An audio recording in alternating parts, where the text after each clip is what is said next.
Hi, my name is PK Gulati. I'm the founder of The Assembly. If you're here, you're probably watching an assembly workshop. We do these workshops every week, and these are prepared by the assembly team in Dubai. These workshops cover ideas from data sciences, hardware design, automation, robotics, drones, and all the other exponential technologies that you can think about. The idea is for us to learn more than what curriculum teaches us. And we are trying to bring people to start working with their own hands with these technologies which have the capacity of changing the world. So welcome to this workshop and learn more about new wonders, what you can build.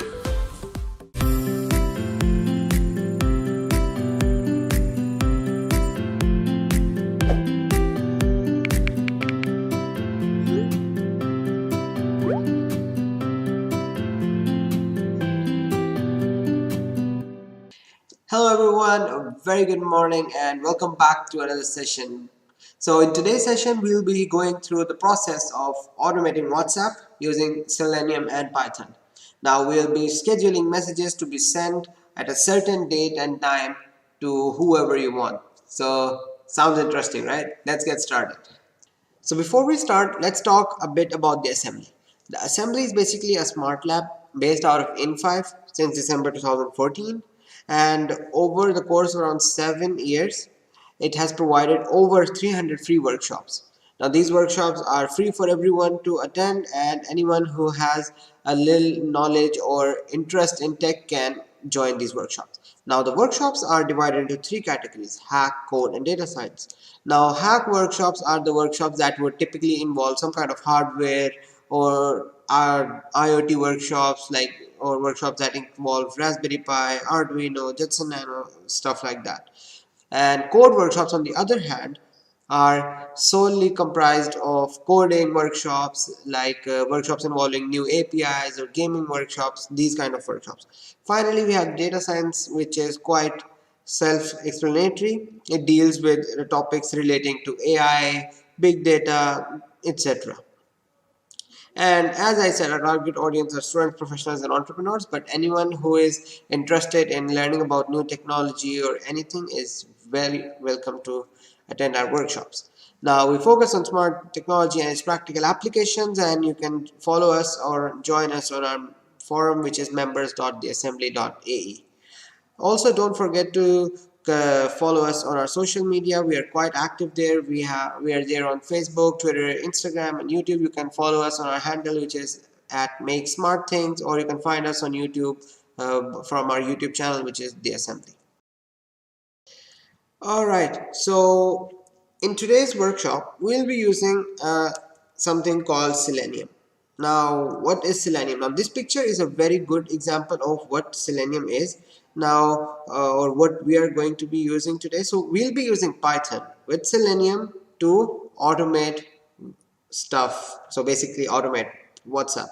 But what exactly is Selenium? Now, Selenium is an open source web-based automation tool, and Python is used with Selenium for testing, and because it has far less verbose and is very easy to use rather than any other programming language.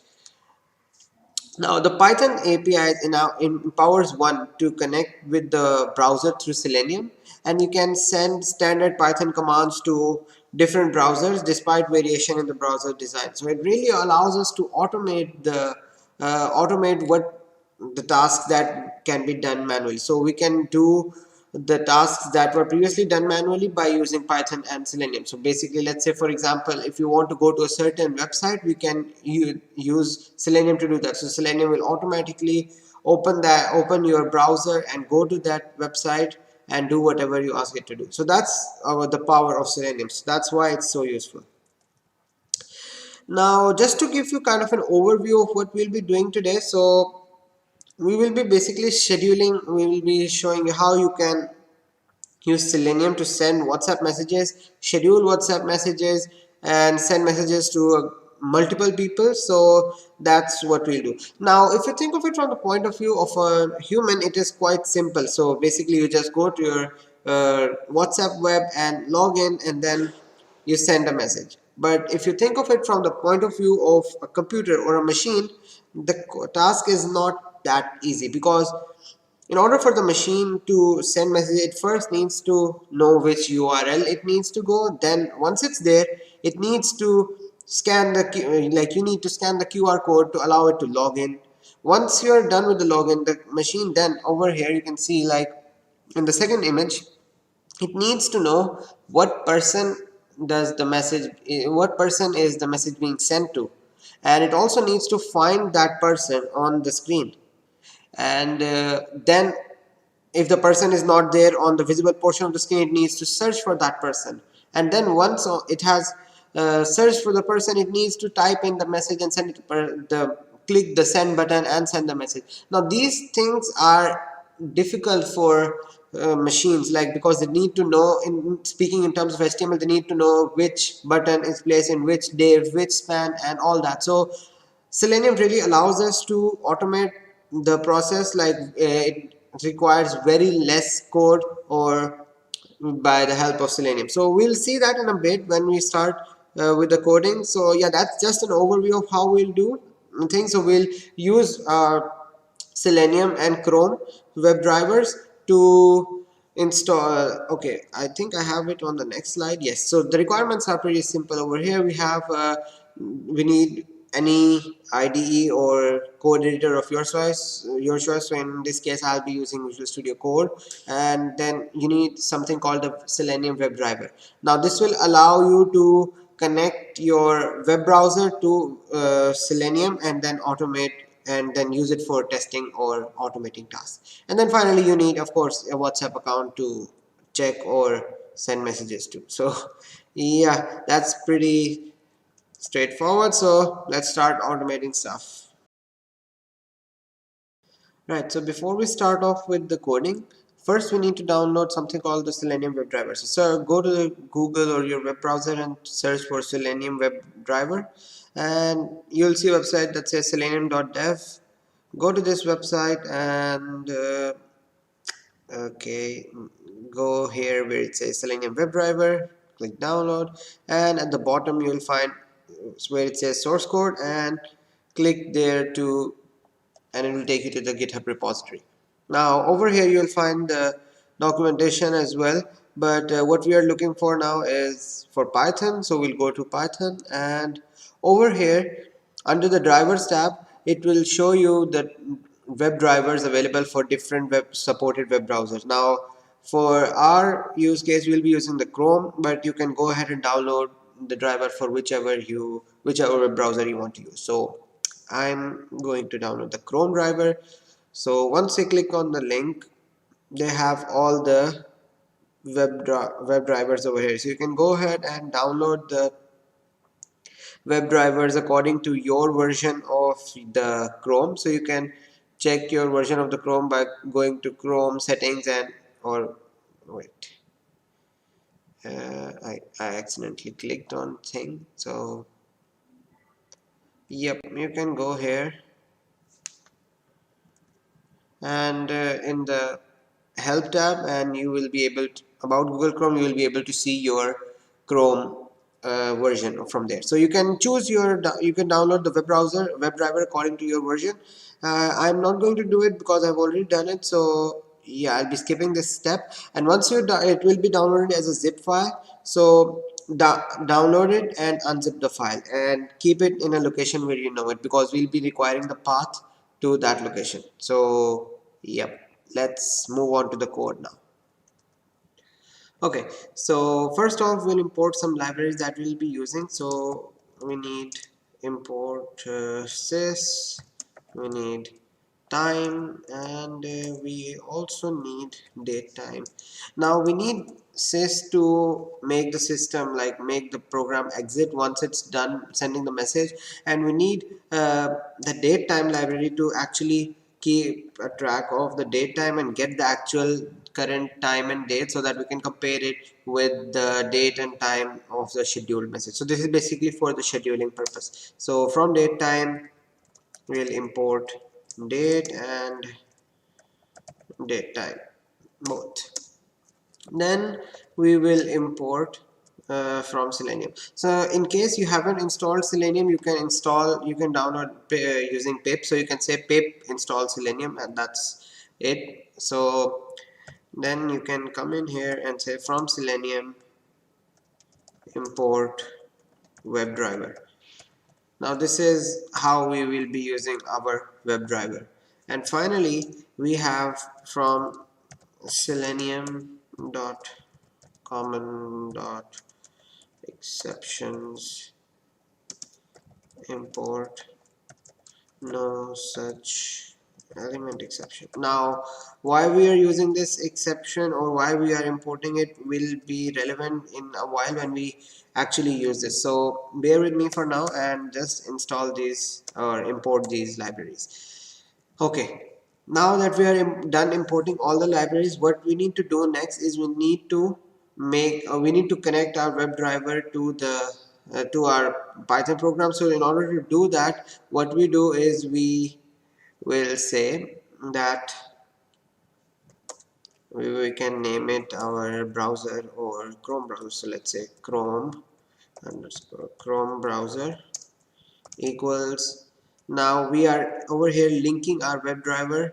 So we will say WebDriver dot Chrome, and then as an argument this will take in the path of where the driver is stored, so the executable path. So we have to say executable, not this one but executable underscore path equals, and then r, and then we have our string, and let's just close it. So yeah, in here you will pass the path of where your WebDriver is stored. Now in my case mine is stored on the desktop, so I will just go ahead and copy that path and paste it right here. So I will paste it here. So I have users and then desktop, and this was the folder, and in there you have the chrome driver.exe. So now that this is done, we can try, just to try out if our code works, we can say chrome, okay, yes, chrome browser dot get, and we can pass in any URL. So but we want to automate WhatsApp, so we'll give the URL of WhatsApp. So we can say https colon / web dot whatsapp.com, right? And we can run this code and try out and see if this actually works. Okay, so for running our code we can go to our command prompt and then simply navigate to the directory where your code is located and say python whatsapp.py. In my case I have named it whatsapp.py, so I'll just run it and see what happens. So as you can see, my hands are here, I'm not touching anything. It is automatically going to the web browser and opening up WhatsApp for us. So if I scan the QR code, it will log me in to the WhatsApp. So yep, that's pretty good, it's working. So yeah, at least we know that now it's working. We can get started with the rest of the code. So one issue here is that every time we run the code, it will keep on asking us again and again to log in to the WhatsApp.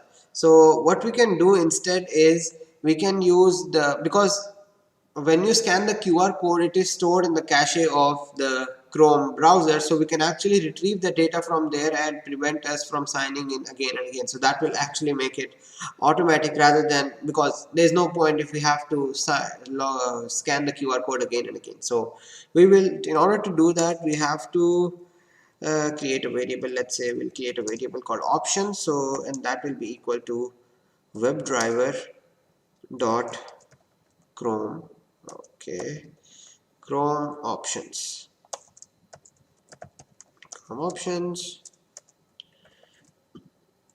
and then we will add arguments to that. So we'll say options dot add argument, yes, this one over here. Okay, I didn't actually want this big, but yeah.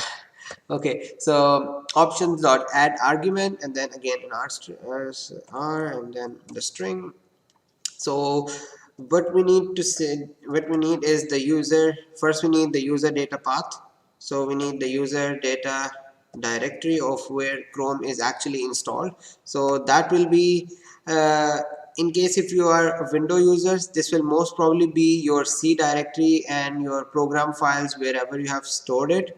So in like what I'm going to paste it here is most probably going to be same for you. So users and then your username and then app data local and Google Chrome user data default. So this is the path.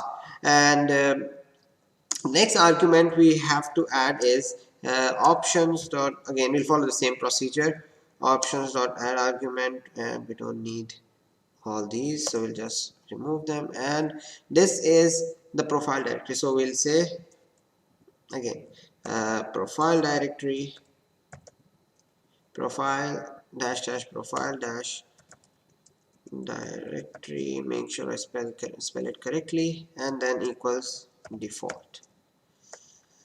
So now this should allow us to sign in once, I mean scan the QR code once and then stay signed in on that.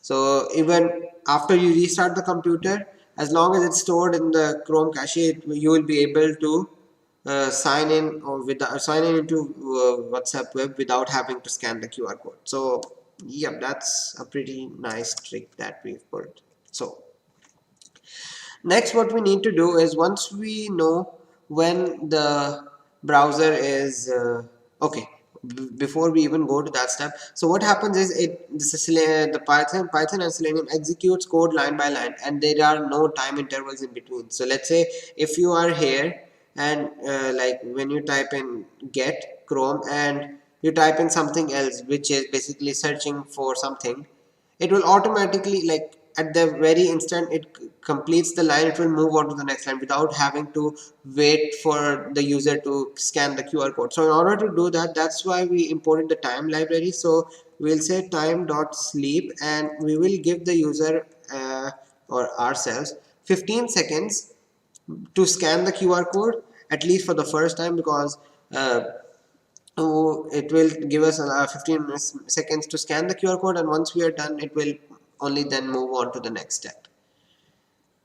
Next, we'll actually start coding what needs to be done on the website itself. So for that, we first need to know the name of the user that we want to send a message to. So for this, we will create a list so that we can send messages to multiple people rather than just one. You can also, it works fine as well with just one person, but this is an added functionality that you can send messages to multiple people at the same time. So yeah, so you create a list, and then in the list you add the name of a person. So in my case, it's called test. And then we create a for loop so that this piece of code runs for everyone in the list. So for username, let's create it that way, username and user, okay, username list, and then we will write a try catch statement to catch an error, and that error is the no such element exception that we imported over here from Selenium. So we'll get to why we use that in a minute, but let's for now just follow along. So try, and then inside the try, what we will do is we will search for the user. Now we will search for the user, and then now how does the program know which user is called test, or how does it know that? Now in order to understand that, let's okay, let's just remove this code for now. Okay, or yeah, we can just remove it for now, save our code and run it using our command prompt. So now that we are here at our command prompt, let's quickly type in the name of our program, which is whatsapp.py, and we will run this now. So what basically is going to happen is we are trying to run and see if it's working. Okay, so it opened up our WhatsApp, and here is our QR code that we can scan to proceed to the next step. So what I'll do is quickly sign in, scan the QR code and sign in. So Okay, so this is done, and yep, here it opens up our WhatsApp web.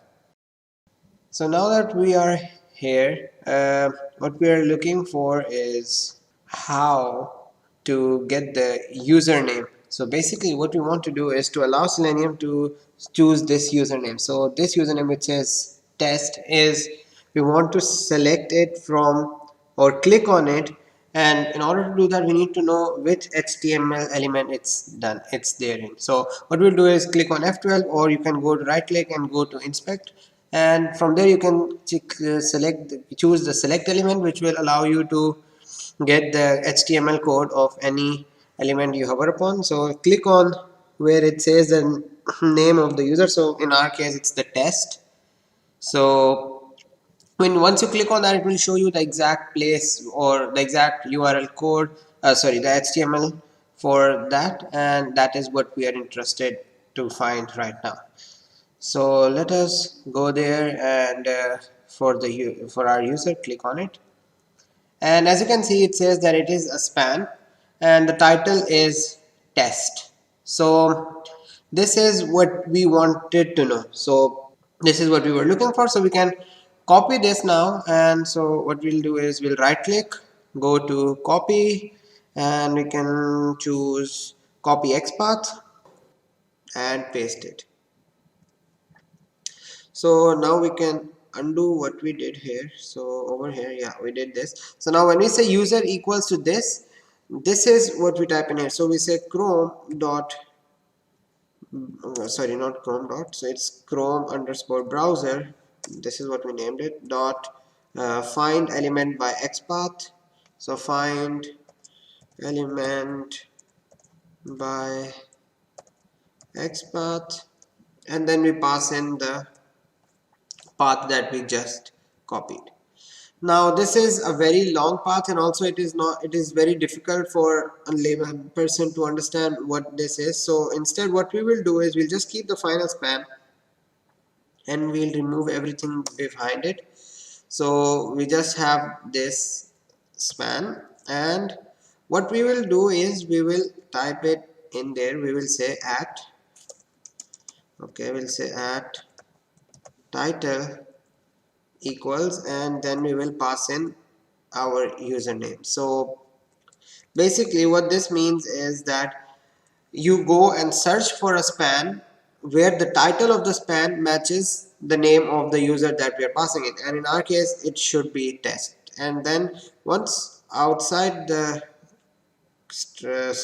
quotation mark we can say format, and then we can pass in our variable name, so which is username. So what this will do is which will search for it will search for the span with containing the name of the user that we want to send a message to.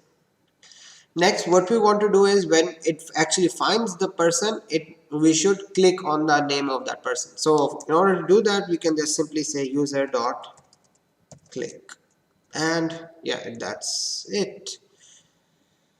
Okay, and yeah, might as well add the except statement to avoid any unnecessary errors. So we'll just copy this error from here, no such element exception. So we'll just copy and paste it here as SE, and for now we'll just say pass. Okay, and do nothing. We will type in the rest of the code for this part, but for now we'll just say pass. Okay, and then we will open up our terminal again, or our command line again, but before we do that we will make sure to close the previous. Okay, so we'll type in our or run our program again. So we'll say python whatsapp.py, click enter, and here we have the WhatsApp web opening, and okay, it's still asking us to sign in. I think there is probably an issue. We made a mistake with our code. Let's see what we did wrong. So the reason why it's not signing in automatically is because we actually forgot, like we did all the thing, but I forgot to add it over here. So when we say Chrome browser, when we are declaring our Chrome browser with the executable path and all, we also need to pass in the options parameters there. So that's what we forgot. So sorry for that. And over here we'll just say options equals to, we named it options as well, so options equal options. So yeah, and hopefully this should work now. And yeah, the rest of the code will remain as is and it should work. So back to our command prompt, we will start the running the code again. Okay, and this time hopefully it shouldn't ask us to sign in. Okay, as you can see, it did not ask us to sign in and did not take us to the QR code page. It rather it automatically signed in. So we'll just wait for the 15 seconds timer to get over with. And as you can see, my cursor is there and it automatically went there, and my cursor changed its pointer from being a normal pointer to a hand pointer, and that tells how it automatically clicked on it. And yeah, now what we need to do is we need to find where to type in the message and how to send that message. So yeah, now we can go back to our Visual Studio Code. Now let's close this instance again and get back to coding. Okay, so now we're done with this. What we need to do next is to actually figure out where, or what is like what message, where do we type in the message and how do we send the message. Now okay, wait, I think I just closed the window, so let me open the WhatsApp again so that I can show you how or where we can find the things or the HTML. Okay, so back onto our WhatsApp, we'll just click on our one of the user, and now once it has clicked on the user, we now need to know where it has to type the message in, and for that we need to know the where what this area is called. So for that we'll go back to inspect element, and from there we'll click on where it says type a message. So first we need to again select the select tool and click there. So okay, I'll select this and this looks fine. So it says that okay, it's a div, and this is more of like a trial and error method. So sometimes if you get an error with this, you can try using something else, you can try using different ones, but for now I think that this one which says div with a class of underscore 2a8p4 should be fine. This upper one, this one, yeah, this should be fine. And so for now we'll just copy this class and we'll head back to our Visual Studio Code, and over here we will say that okay, let's just ignore this code for now and go outside this.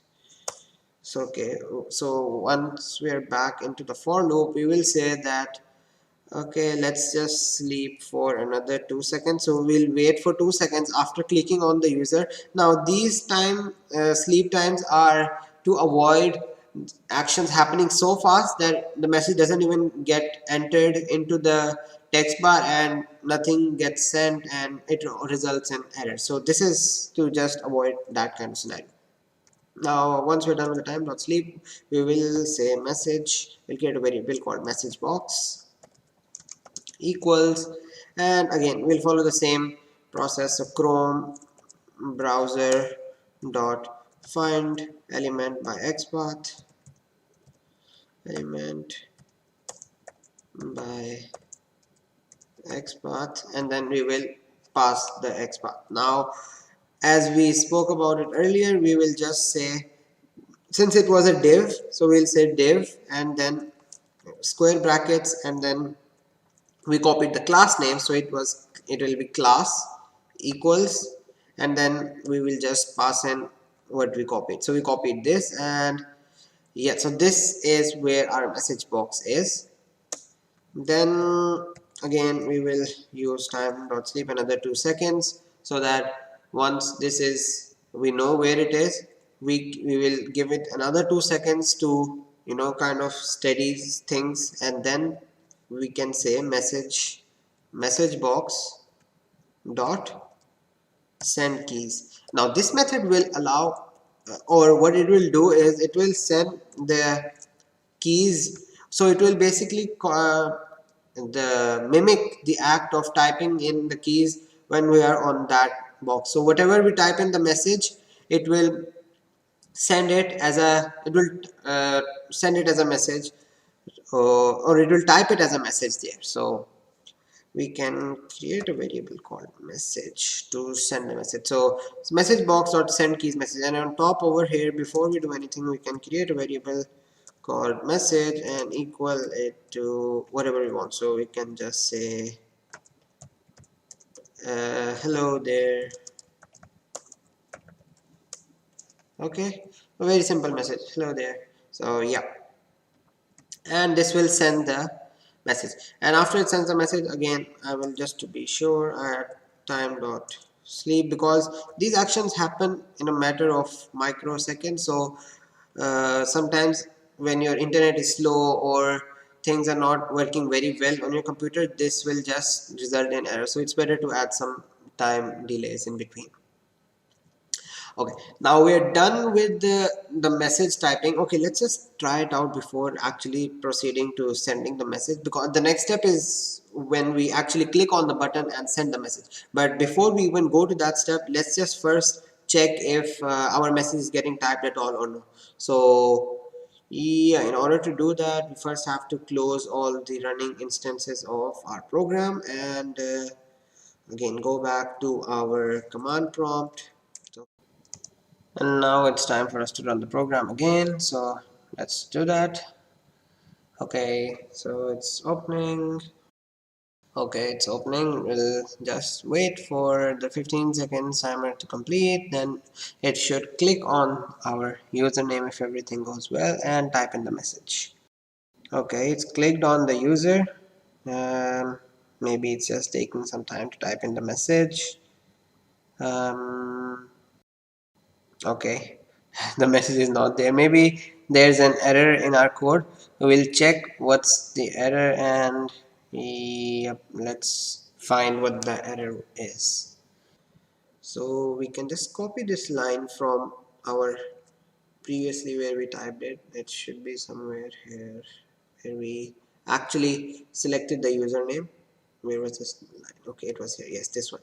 So we can, or maybe we can just copy the entire thing. We can copy the entire try block. So we can just copy that and paste it here. So this will again try to find the username from the results of the search, and chances are that if you have the contact name in your the username in your contact list, then it will show up and it will click on that, and then you can send the message. But however, if you still get a no such element exception, then that means that person is not there in your contact list, and you can simply print an error saying that the the okay, username not in contact list, or something like whatever message you want to give. Okay, and yep, that's it. And one more thing we can do is that if we run into some other exception, we can say exception, and okay, wait just a minute. Yep, when we get any other exception, we can simply exit our Chrome browser and close. So we can say Chrome browser dot close, and we can print the error so that we know what the error was. Yes, okay, we can say exception as e, just so that we don't have to type it every time, and then finally sys dot exit, and this will exit our program. All right, so yes, this is pretty much it. And to over here we can say if name equal, okay, this no, if underscore underscore name underscore underscore equal main. So if we're running it, then we want all this code to run, so we have to indent all this code. let's just do that, indent. Okay, and then what we need to do is, if we run into the no element exception error, we need to call that message, sorry, the new method that we just wrote. So instead of pass over here, we will go and say uh, new chat, and then pass in the username as an argument. So again, we will say user underscore name, because that is what we named it over here. Now if you named it differently, you can pass in that. And again, I just like to give it a time dot sleep of 1 second, just to make sure things run smoothly. So this is how you will get rid of the error that comes up or shows up whenever you don't have the person that you want to send the message to right on the left hand side of your WhatsApp window. And so yeah, this is how you can get rid of that. Alright, so to test out this code, what we can do is, maybe I can just give it a name that I don't have in my contact list, and then we shall see what happens. Okay, I'm pretty sure I don't have this name in my contact list. Okay, if it turns out that I have someone named this, then I'll be surprised. Okay, so alright, I just realized that I made a very stupid mistake. This should be underscore underscore main and not just main. So yeah, now it should run properly. So let's go back to our command prompt and run the code again. Now hopefully it should work properly this time and there shouldn't be any errors. Now we're just waiting for the 15-second delay to get over. And so yeah, as you see, it has searched for the term though, and as you can see, there are no contacts named with that name in my contact list. But however, if you have anyone like a proper name and it is found, then a message will be sent to them. And because essentially the message sending part of the code is the same as the previous one, so it should work properly here as well. So yeah, this is how we get rid of the problem of scrolling through older chats or people who are new to your contact list or so on. So now we can focus on the next functionality. So for the next part, which is the scheduling, what we need to do is, okay, before we even do that, let me just cut this entire method and place it before all this. So maybe somewhere around here.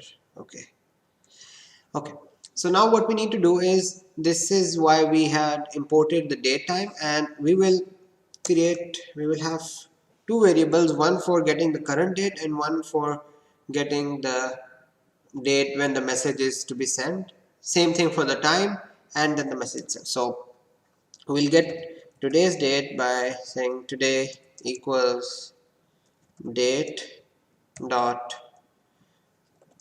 today dot strf time. So this will format it into a time format, and we can tell it to be the, okay, we can say percentage. Okay, so basically percentage d slash percentage m slash percentage capital Y.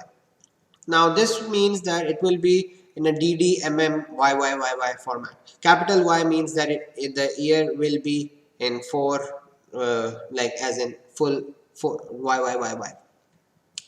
So this is the format that we want. Of course, you can change the format. You can do MDY or like however you want.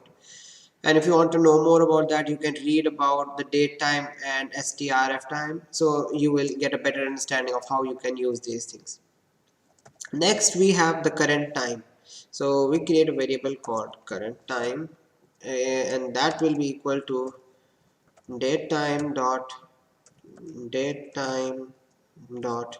now. And again, we'll have to do strf on this, so we'll say strf time, and again we'll pass in the same way. So we'll take our this and Where's our percentage sign? Okay, so we have our 3 percentages, and what we do here is we need the R, the colon, and then we need the minutes. So M for the minutes, again colon, and S for the seconds. So we need the R, minutes and the second. Right, so once we have our current date and time, what we can do next is, okay, we can also create variables to say message date and then message time. Yeah, we can call it message times. Okay, and these will be just simply strings that you will enter. So let's say you want to send the message on a particular date, let's say the 1st of Feb or 2022, or someone, or you want to send a message to someone on their birthday like at 12 a.m., you can send them accordingly. So you can change these variables according to your own preferences. So right now for testing I will just, okay, wait, let me just complete the code and then I will fill in these. Okay, so what we need to do next is we need to implement while loop, infinite while loop that will keep on checking the date and time, and if it matches the date and time it will send the message. If not, it will just keep on looping, right? So let's do that, and in order to do that we will come up over here. Okay, yep, one more thing that I want to do is, or rather I will just copy all this or cut all this and paste it under my if name equals main. Okay, and I'll just paste it here. Okay, right, now we have to create an infinite while loop. So we will create a while true that will keep on running forever, and of course we have to indent everything, so we'll just add another indent there. Okay, so what should happen now is it should first check that if the date that is the user has specified and does it match with the current date, that is today. If yes, then check the time. Then check if the time that the user has specified is equal to the time that is now. If both the conditions are true, then send a message. Otherwise, keep on looping and keep on looping. Yeah. So here we will add our if statement. So we'll say if message date equals today. Okay, if the message date and today are the same, then what we'll do is we will say okay, we will also, okay, wait, we will say if, then we'll add another. Okay, before we actually do that, we will first check, we will update the current time. So we can just copy the time because the time must have changed from the time the code started and till the time it reached this part. So we'll just update the time. So we'll say current time equal, just copy paste the statement, and then we can come in over here and say if current time is greater than or equal to message time. Now we add message greater than or equal to because sometimes it's just the code was doing something and it just got delayed by a second, and if it just for test, if it just tests for equality, then the message might not get sent. So this is a better way, like that you can use, but if you want to be very precise about the timings, you can go with the equality, but I like to prefer it this way. So and then just double indent all these. Yep, double indent. So these all will be under the second if. Yep, right here. Then what we need to do next is, okay, if the message is sent successfully, it will exit.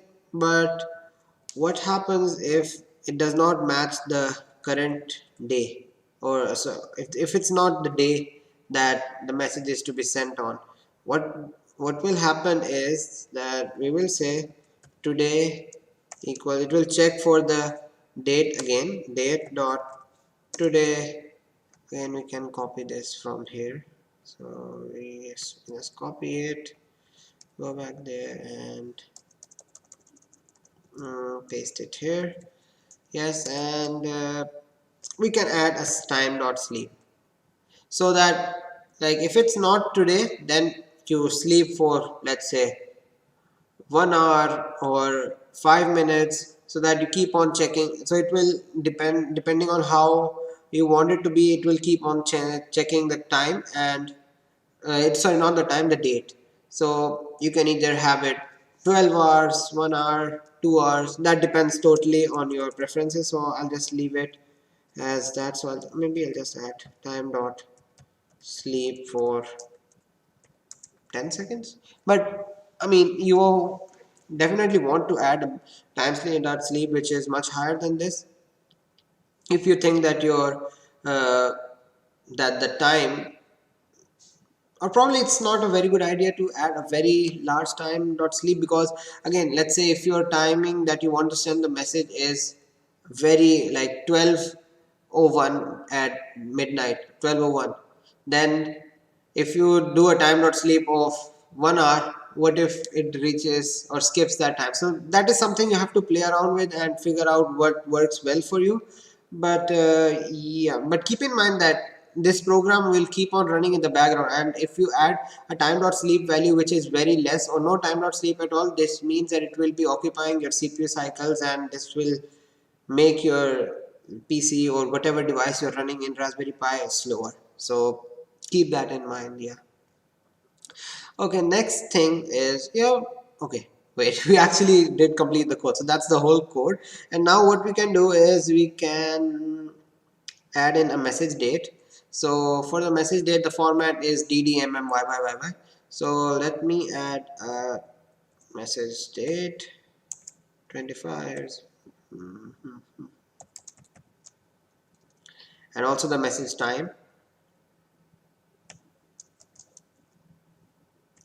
I'll just schedule it for 1 or 2 minutes from now. So maybe 2 minutes from now.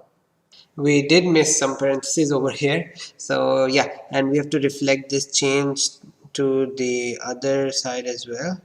And yeah, let's just change it here as well, add the parentheses, and let's see if we missed parentheses there as well. Okay, it's not because of the parentheses this time, it is because we added an extra date time. I forgot that we had already imported date time, so yeah, you don't need the extra date time. Now we just need to change it in the other position as well. So yeah, let's just remove it from here as well. And okay, I think we ran into another error. Okay, yeah, okay, there it is. The problem over here is that I had put the date in an incorrect format. So the date has to be in hour, minute, and seconds format. How and in 24-hour format. So let me just change the date to the correct format and type it in again. So it'll be where did we say test and random characters. Okay, so over here we can just include test. Okay, now if you want, you can add in multiple people. Okay, you can say blah blah blah, so it will keep on sending messages to those multiple people because it's in a for loop, so that would work as well. So okay, let's now save the code and run it in our command prompt. Now I'll not be changing the time because I've already demonstrated that the scheduling works. So I'll just keep the same time, and once I run the program, it will directly go to the message sending part, and let's see if that also works with this code. So yeah, it's opening up, and should work fine, hopefully. Okay, there we have the main screen. Let's see if we get any errors. Okay, no, it opened the test username chat and typed the message and also sent the message. Now I'll just wait for 2 seconds and close the browser and everything. All right. So yeah, everything worked properly, and we can create our own uh, kind of bot, you can say, or automatic WhatsApp scheduler for WhatsApp with just Python, and without having to install any third-party app on your phone or anything, and having privacy concerns and all that. So this is something that you can. It is totally customizable. You can maybe want to, if you want to have a GUI, you can add in a Kinter GUI, so that you just put the name, the time, and click the send button, and it will maybe send the button or send the message to at that scheduled time, or send it instantaneously. So there's a lot of scope to what can be achieved with this. And yeah, okay, by the way, if you didn't type the code along, you can download the code from the description link in the GitHub link in the description below. The code is all there. You can just copy the code and use it. So yeah, I hope you learned something new with this. And so that's it for today's video. I hope you guys enjoyed it, and if you want to keep up to date with all the latest videos that we upload, consider subscribing to our channel and follow us on our social media, and see you next time. Bye bye.